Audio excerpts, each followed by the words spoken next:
For advertisements, please contact 8125893028. మా mail ID maxtvtelugu@gmail.com. నమస్కారం, max TV భక్తి ఛానల్కి స్వాగతం. మనకు అనునిత్యం ధర్మ సందేహాలలో ఎన్నో సందేహాలు మనకు కలుగుతూ ఉంటాయి.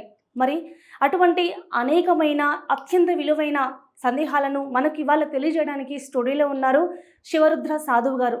మరి గురూజీని అడిగి మనకున్న సందేహాలేంటో ఇవాళ నివృత్తి చేసుకుందాం. నమస్కారం సాధు గారు. నమస్కారం తల్లి. గురుగారు, మీకెప్పుడు అంటే ఈ సాధువుగా మీరెప్పుడు మారారు? మీరెప్పుడు శివుణ్ణి అంతగా ఆరాధించడం స్టార్ట్ చేశారు?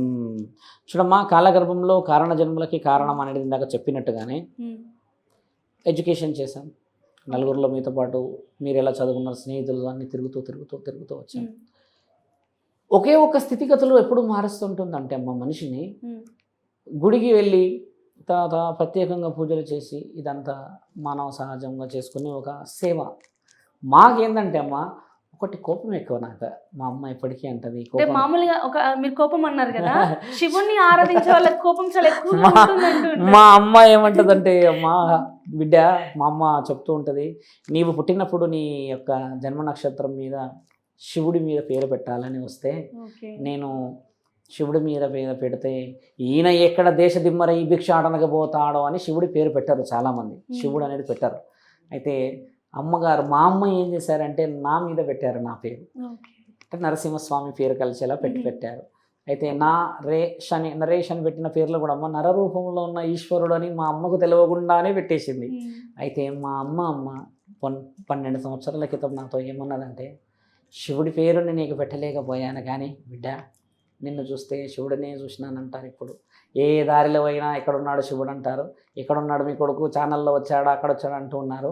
చూసావా, పరమాత్ముడి ఆజ్ఞ, పేరును మార్చాను అనుకున్నాను కానీ ఇక్కడ మనిషినే పరమాత్ముడు మార్చి నా ముందు పెట్టాడని ఇప్పటికీ అని అంటూ ఉంటుంది మా అమ్మ. చూడమ్మా, మేము మారడానికి గల ముఖ్యమైన కారణం ఏంటంటే, ఒక తరుణం ఎలా వచ్చిందంటే అమ్మ, భక్తి అనేదే మనకి మార్గం కనబడింది. స్నేహితులు వెన్నుపోట్లే, నమ్మిన స్త్రీ వెన్నుపోట్లే, ఇన్ని వెన్నుపోట్లల్లా ఒకే ఒక్క వ్యక్తి వెన్నుపోటు పొడవనేవాడు పరమాత్ముడు. ఎవరి దేవుడు వాళ్ళకే. నా దేవుడు శివుడు. నేను ఇంతవరకు ఏ దేవుడు గొప్ప అని అనలేదమ్మా, శివుడే గొప్ప అని నేను ఎందుకంటా అంటే, ఆయన గారి స్థితిగతులు మనం రుజువు చేసుకున్నాం. మనల్ని పుట్టించుకొని మన కోసమే ఆయన ధ్యానంలో కూర్చొని కాపాడుతున్న వాడైతే ఎప్పుడు వెన్నుపోటు పొడవడు. ఇంకోటి ఏంటంటే అమ్మా, ఆ భగవంతుడి ఆజ్ఞ మాపై ఎలా ఉన్నదంటే, ఇంతవరకు నేను ఏదైతే చేశానమ్మా, అహర్నిశలో నేను అనుకున్న పనిని నేను అనుకున్న విధంగా అప్పచెప్పొచ్చానమ్మా. అందరి ఇంట్లలో ప్రతి కుటుంబంలో అప్పచెప్పి వారి యొక్క వివరణ అందుకొని వచ్చాము. ఒక్కొక్కళ్ళు చాలా మానసిక స్థితిలో ఉన్న వాళ్ళని గెలిచి వచ్చాము కదమ్మా, అదొకటి సాధించాము. ఈ ప్రయాణం, ఈ 13 సంవత్సరాల ప్రయాణంలో అమ్మ, అల్లు పెరగని అవమానాలు తల్లి. అసలు ముందు ఒక మాట, వెనుకొక మాట. ఈయన బాగే చదువుకున్నాడు, 2 లక్షలు 3 లక్షలు సంపాదించవచ్చు జీతాలు ఉన్న సందర్భాన్ని చూశాడు. ఇప్పుడు వేషం వేసుకొని తిరుగుతున్నాడు అని అలా లైవ్గా అన్నవాళ్ళు, విన్నవాళ్ళు ఉన్నారు. అలా అన్నప్పుడు కూడా మేము ఎంతటి ఆనందాన్ని పొందామంటే అమ్మ, బలం శివ ప్రవర్తనామని మనసులో ఏమనుకున్నామంటే, ఏ కారణం లేని చేత నీవు శిల్పమయ్యావా, నీ మీదే కాలు పెట్టి కొట్టిండు కదా ఒక శిల్పి. మరి నువ్వు అప్పుడు ఏదైనా అరుపు కానీ ఏదైనా శబ్దం కానీ చేసినుంటే నీకు ఆ రూపం రాకపోయేది కదా. మానవులు పెట్టే ఆ యొక్క చిన్న ఇబ్బందులు మా శరీరానికే కాదు, మా మనసుకి కాదు. నేను గుడి కడుతున్నానమ్మా, 2000 సంవత్సరాలకు సరిపోయే కేదార్నాథ్ ఆలయం కడుతూ ఉన్నాను. కానీ నీకు తెలుసా అమ్మా, నేను పుట్టినప్పుడే నా గుండెల్లో శివుడిని కూర్చోబెట్టుకున్నా అని చెప్పి ఇప్పటికీ నేను చెప్తూ ఉంటాను. నీ గుండెల్లో శివుడు ఉన్నాడు, నా గుండెల్లో శివుడు ఉన్నాడు. మరి గుండెల్లో కట్టుకున్న గుడిని ఎవరు చూస్తారమ్మా? ఇది చూడడానికి పుణ్యక్షేత్రాలు వెళ్తాం. అంటే మానవ జన్మ మాది ఎక్కడికి ఉంది, మేము ఏ చేత పుట్టాము, ఏ కారణం చేత అంటాం కదమ్మా. నీ మనసులో ఉన్న వాళ్ళని చేరుకోవడానికే నీవు పుట్టావు. ఇక్కడే ఉంది మెదడు.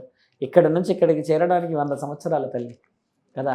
కాబట్టి ఏంటంటే, గుండెలోనే కొడుకుని పెట్టుకొని అక్కడ గుడికి కడుతున్నా అంటే అర్థం ఏంటంటే అమ్మ, ఎన్నో వెన్నుపోట్లకి మనం నిదర్శనం కావాలి అని. అది తల్లి, మేము మారడానికి గల ముఖ్యమైన కారణం, మేము చిన్నప్పటి నుంచి భక్తి పారవర్షంలో ఉండి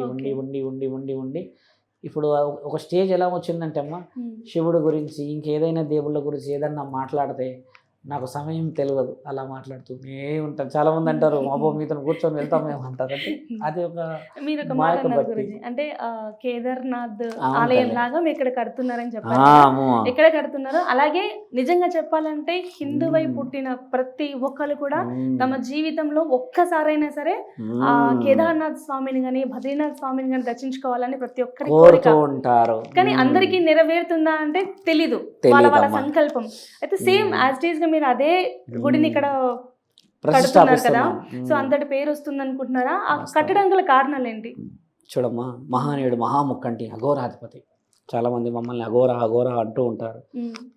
ఓ సందర్భం ఏమైందంటే అమ్మ, గుడి గురించి ప్రయాణం చేస్తూ చేస్తూ చేస్తూ అలసిపోయి ఒక రోజు భిక్షాటన చేస్తూ కూర్చున్నాం. నేను భిక్షాటన చేస్తూ ఉంటే కడపలకి వెళ్ళి అమ్మ భవతి భిక్షాన్ దేహి అంటే కొంతమంది ఇష్టంగా, ఓకే. కొంతమంది మొహం మీదే వద్దు వెళ్ళండి అంటారు, కొంతమంది ఇస్తారు. ఇలా చేస్తూ చేస్తూ చేస్తూ అలసి అలసి అలసి కూర్చున్న ఒక క్షణంలో గుడి ప్రక్షాళన వచ్చినప్పుడు కేదార్నాథ్ అన్న ఆ ఆలయ పిలుపు ఎలా అనిపించిందంటే అమ్మ, మరణ సంకేతాలని మేము ఆపగలుగుతాము అని అనిపించింది. ఆ యొక్క ధర్మ సందేహంగా శివలింగం వినబడినట్టు అదేదో మాట్లాడుతున్నట్టు అనిపించిన ఆ సందర్భం ఏంది అని పెకిలించి చూస్తే అమ్మ, కేదార్నాథ్ ఆలయానికి వెళ్ళిన భక్తులు చాలామంది మరణాలు ఎక్కువ శాతంగా చూస్తారు, తిరిగి రారు, తక్కువ శాతంగా వస్తారు. అవునండి. ఇప్పుడు భూకంపాలు ఎక్కువ వస్తున్న ప్రాంతాలు అవి. రాను రాను మరణాలు పెరిగే అవకాశాలు ఎక్కువ ఉన్నాయి. ఎందుకంటే ధర్మం అనేది ఎక్కువ మన దగ్గర తగ్గుతూ వస్తుంది, అన్యాయం పెరుగుతూ వస్తుంది, అరాచకాలు పైశాచికత్వం ఎన్నో జరుగుతూ ఉన్నాయి. మానసికంగా ఒక ఆడపిల్లపై 10 మంది ఒక పశువుల్లాగా బిహేవ్ చేస్తున్న ఈ తరుణం, అంతటి మహాపుణ్యక్షేత్రాలకి బలం వస్తుందంటారా? తండ్రికి కోపం రాకపోవచ్చు అంటారా? 3 సంవత్సరాల క్రితమే పెద్ద కొండ చిలక నుంచి రాయి వచ్చి ఆపింది. ఏమో ఆ రాయి ఏ కారణం చేత ఆపిందేమో, శివరుద్ర సాధువు చేత గుడి కట్టడానికి ఆపాడేమో పరమాత్ముడు అని చెప్పి ఆలోచన 2-3 చెప్తే, స్వామి కట్టాలి మీరు అంటే ఒక అమ్మాయి అయితే చాలా చెప్పి ఏడిచిందమ్మా, మా ఆయన పోయాడు స్వామి, చనిపోయాడు అక్కడ, మాకు రైస్ మిల్ ఉండే, మీరు గుడి కడుతున్నారంటే నాకు ఎంత ఆనందమైందంటే స్వామి, మేమందరం పోదాం అనుకున్నాము, మా మనమరాలు చిన్నగుండి పోలేకపోయాం, మేము గుడికి వస్తాం స్వామి అన్నారు. అంటే ఆ యొక్క బలమైన కోరిక. ఒకటి మరణాలని ఆపడానికి, ఇంటిలో ఒక వ్యక్తి పోతే ఎంత బాధ తల్లి. పరమాత్ముడి దగ్గరికి పోయిందన్న ఫీలింగ్ ఉండవచ్చు, కానీ ఒక మనిషి ఇక్కడ లోపం, ఇంట్లో లోటు భరించలేని తల్లి. ఇంకో విషయం, అక్కడ చల్లదనంలో పరమాత్ముడు కూర్చొని ఉన్నాడు. అంత ఇందాక అడిగారు ఆ యొక్క క్షేత్రానికి ఉన్న విలువ ఏంటంటే మా చల్లదనం. నేను మీకు మాటిస్తున్నా తల్లి, అక్కడ నా తండ్రి కూర్చున్నాడు మంచు కొండల్లో, కానీ నా ఈ కట్టిన గుడికి వస్తే నేను వాడి గుండెల్లో పెడతాను మంచు. అంతటి చల్లటి జీవితాలు ఈ పరమాత్ముడు ఈ శివలింగం ద్వారా ఇప్పించగలిగే బాధ్యత నాది. అక్కడ మంచులో కూర్చున్న నా పరమాత్ముడు చల్లగా ఉన్నాడు కదా, ఈ మంచులో అయితే నేను కూర్చోబెట్టలేను ఈ భాగ్యనగరంలో, కానీ వచ్చిన ప్రతి కుటుంబంలో నేను మంచు లాంటి చల్లని జీవితాన్ని ఇవ్వడానికి నా తండ్రిని కూర్చోబెట్టగలనమ్మా. ప్రతి సౌభాగ్యవతి అంగరంగ వైభవంగా నాకు తొడగొట్టిన తమ్ముడు ఇక్కడ కట్టాడు ఈ గుడి అని గర్వంగా పైకి రప్పించుకోగలను. ఆ గుడిలోనే ప్రతి పౌర్ణమి రోజు జంట నాగులు శివలింగానికి చుట్టుకొని అందరికీ దర్శనమిచ్చే మహాభాగ్యానికి మేము శ్రీకారం చుట్టాము. దాని పేరు కేదార. ప్రతి పౌర్ణమి రోజు దర్శనమిస్తాయి తల్లి వచ్చి. మా యొక్క సంకల్పంలో విజయ రథయాత్ర ఆ విధంగా చేస్తాను. మళ్ళీ నేను ఏనుగుని ప్రభుత్వాలతో మాట్లాడి తెప్పిస్తామని అంగరంగ వైభవంగా నా తండ్రి పార్వతీ పరమేశ్వరుడని ఆ అంబారిపై ఊరేగింపు చేస్తానని నేను ప్రకటన ఇచ్చేసాను అక్కడ అందరికీ. ఒక్కసారి ఆలోచించమ్మా, అంత పెద్ద గుట్ట మీద నుంచి నా తండ్రి ఏనుగు మీద దిగుతూ ఉంటే ఈ శివరుద్ర సాధువుకి అంతకంటే పుణ్యమైన జన్మ ఉన్నదా తల్లి? అది మా కోరిక. మాపై ఎంత బలమైన బలాలు వచ్చి పడినా కంఠంలో ప్రాణం పోతుందని తెలిసిన గుడిని ఆపే ప్రసక్తి లేదు.